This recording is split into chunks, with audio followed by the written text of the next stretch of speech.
Alright, what's up boys? So this is week 5, I believe. Pretty sure, I could be mistaken.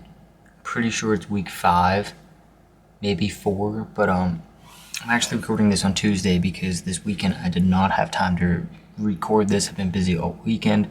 Had a lot of work to do. So today I'm recording this and for the recap of last week. Very, very boring week last week. There really wasn't any. Actually, I didn't even take a trade last week.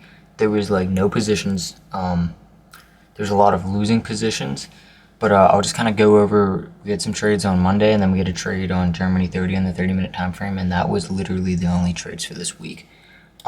So I personally didn't take anything. So we closed November. November was actually a negative month. It was a negative month for my mentor, first negative month in a while. Q4 usually like this, especially December. But November was down 3%, which is really nothing. I preserved my capital very, very well. You could have easily lost 3 or 4% a week if you really wanted to, easily. So I did very well in November for being those type of market conditions. Very well. Old me, I definitely would have like blew my account in that month. But this is what we have. This is the first position that happened on Monday. This is a good position. Let me draw out the volume profile for you guys.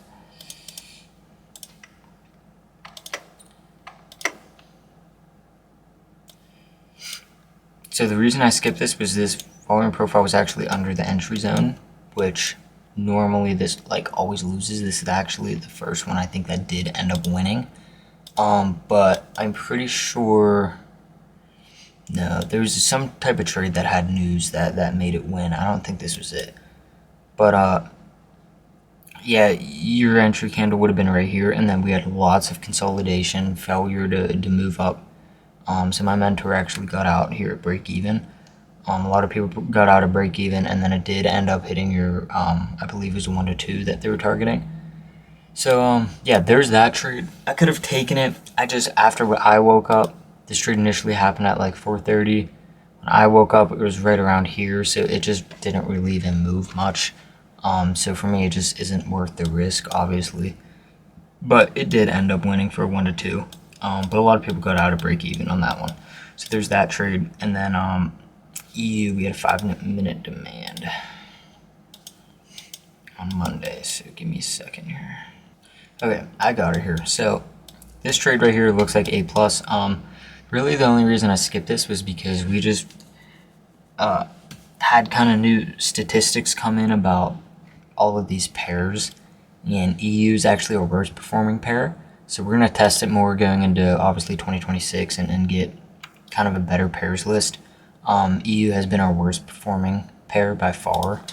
But this position, it looked like it would have won, but it actually technically would have probably been break even or a loss. So here's your stop loss, 4.4 pips. According to the rules, you want to shoot for a 2.5. So 2.5 is right up here. It would have just missed your take profit, and chances are you probably would have went to break even, so it would have just been a break even trade. But it did end up going down and lost there. So there was that position. I stayed out of that purely kind of because of that. But yeah, good position otherwise. And then that was all that I have written down. There was only one other trade, Germany 30. This one I didn't take because I didn't test it yet, but my one mentor took it. So this was this trade right here. So there would have been your entry candle right there. Stop loss right under that wick. And then I believe my mentor was shooting for 1 to 6. So like right there. Yeah. So actually I think he got a better entry. He might have taken this candle flip. That makes a lot of sense. Okay. Then that 1 to 6. Okay, because I knew it didn't take that long to hit that 1 to 6. So okay, yeah. That would have been the position. I just didn't take this because I didn't test it really yet. Obviously, you don't want to take a bunch of trades they didn't on pairs they didn't test. So I didn't test this one yet. believe volume profile was, yeah, kind of in your zone under your entry candle. I don't know if this volume profile actually works good on these indices because they're generally overall bullish. So again, yeah, I saw this trade. I just didn't take it because I didn't really test this pair with the volume profile yet, but it did end up winning. So yeah, that was a good position there. We actually currently have a position here, which it just missed the zone. We have a nice level of liquidity. Price come down.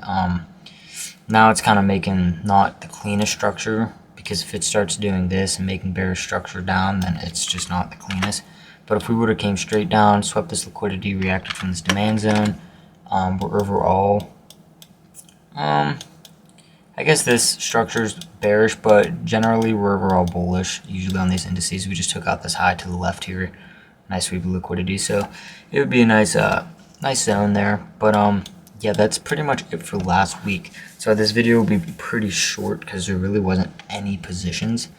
And then I'll probably make a video on this week, maybe next week, and then that will be it. Won't be trading the last 2 weeks of December because price action is very bad.